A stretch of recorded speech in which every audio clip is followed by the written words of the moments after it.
দর্শক আসসালামু আলাইকুম। সিলেট ভিউ সরাসরি সম্প্রচারে আবারও আপনাদেরকে স্বাগতম জানাচ্ছি। আমি শহীদুল ইসলাম সবুজ। আমরা এখন আছি সিলেটের অভিজাত এলাকা উপশহরের ডি ব্লকে। আমরা ক্যাপশনে দিয়েছি যে উপশহরে হাঁটু পানি। আসলে উপশহরের যে ডি ব্লকে হাঁটু পানি এখন বর্তমানে আছে এবং জনদুর্ভোগে কিন্তু এই যে ডি ব্লকে যে বা যারা বাসিন্দা আছেন তারা কিন্তু আসলে অনেকটা জনদুর্ভোগেই আছেন। এখন পর্যন্ত আসলে আমরা যতটুকু খবর পেয়েছি যে টানা বৃষ্টি কিন্তু অব্যাহত আছে এবং গতকাল রাত 12টা থেকে আপনারা দেখেছেন যে টানা বৃষ্টি শুরু হয়েছিল। সে বৃষ্টি ভোর 6টা অবধি হয়েছে। আর সেই বৃষ্টির কারণে কিন্তু আসলে জলাবদ্ধতা সৃষ্টি হয়েছে সিলেট মহানগরীর বিভিন্ন নিচু এলাকায়। তার প্রেক্ষিতে কিন্তু আসলে উপশহরের যে ডি ব্লক যেটি আছে সেটিতেও কিন্তু আসলে এখন বর্তমানে হাঁটু পানি আছে, এমনটাই আমরা দেখতে পাচ্ছি। আমরা যদিও আপনাদেরকে বলে রাখতে চাই যে গত 2 দিনে গত 2 দিন থেকেই কিন্তু আসলে সিলেটে টানা বৃষ্টি হচ্ছে। গতকালকের কথা যদি আমরা বলি তাহলে আপনারা দেখেন যে গতকাল দুপুর 12টা থেকে টানা রাত 10:30 11টা পর্যন্ত বৃষ্টি হয়েছিল। তারপর আবার রাত 12টা থেকে আবার সেই বৃষ্টি শুরু হয়।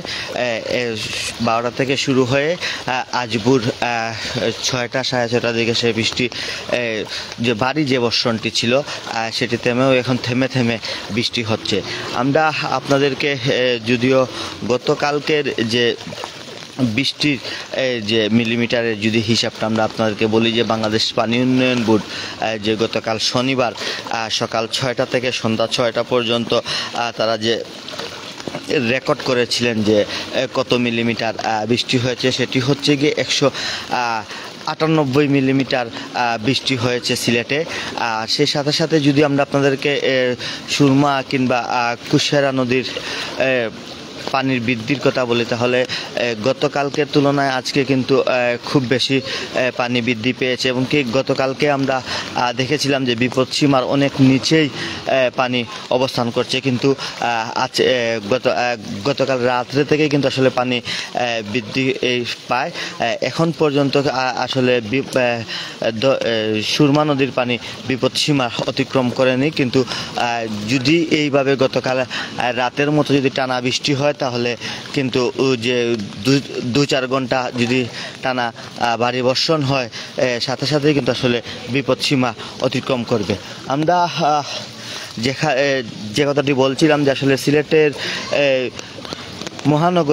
মহানগরীর প্রায় এলাকায় কিন্তু আসলে নিচু এলাকা এইসব এলাকায় গতকাল থেকেই কিন্তু আসলে জলাবদ্ধতা সৃষ্টি হয়েছে এবং চরম দুর্ভোগে পড়েছিলেন যেসব এলাকায় জলাবদ্ধতা সৃষ্টি হয়। আমরা আজ সকালেও কিন্তু আপনাদেরকে যতলপুরের যে দৃশ্য দেখিয়েছিলাম, সেখানকার যে যতনপুরের যে বাসিন্দা যারা ছিলেন তারা কিন্তু আসলে নির্ঘুম রাত কাটিয়েছেন, এমনটাই কিন্তু আমাদেরকে অনেকেই বলেছেন। আমরা এখন যে জায়গাটিতে আছি সেটি হচ্ছে গিয়ে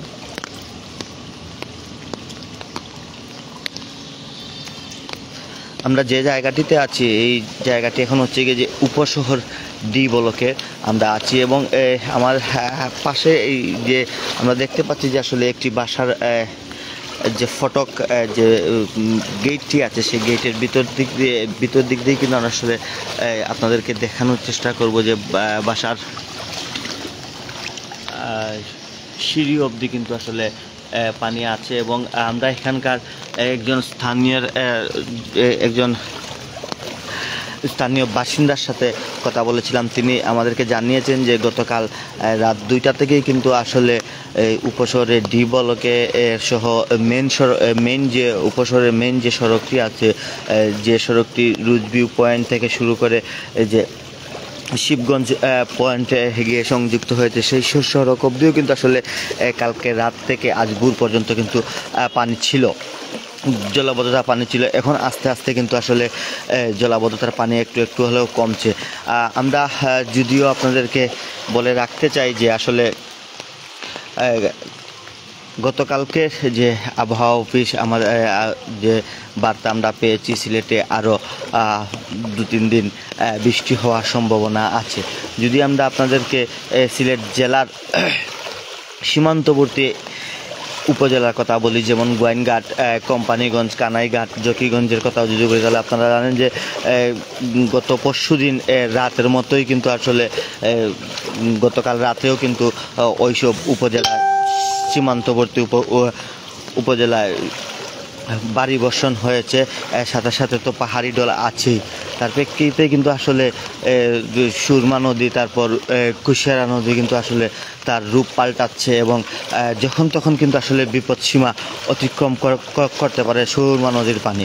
দর্শক, আমরা এখন যে জায়গায় দাঁড়িয়ে আছি সেটি হচ্ছে কি উপশহরের ডি ব্লকে। আর এই ছিল উপশহর ডি ব্লকের জলাবদ্ধতার সর্বশেষ খবর। পরবর্তীতে আবারও কোনো না কোনো খবর নিয়ে আপনাদের সাথে সংযুক্ত হব। ততক্ষণ আপনারা ভালো থাকুন, সুস্থ থাকুন, সিলেট ভিউর সাথেই থাকুন। আল্লাহ হাফিজ।